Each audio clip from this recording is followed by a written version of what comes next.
Nako, ayan na mga ka-farmers, yung ating lansones ay namumulaklak na. Daming bulaklak mga ka-farmers. Ayan, kikita natin mga ka-farmers.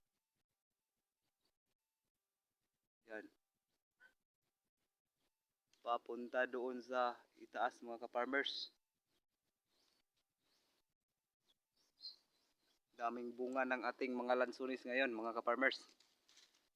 Kaya laki ang naitulong sa tagtuyo mga ka-farmers, kasi kapag hindi tagtuyo, masyadong tag-ulan, ay laglag lahat yan. Kaya ayan na ngayon, oh.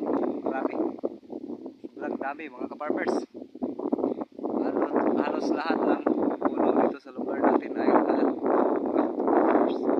Meron maraming bunga mula dito sa puno hanggang doon sa itaas, hindi na masyadong makikita mga ka-farmers, oh.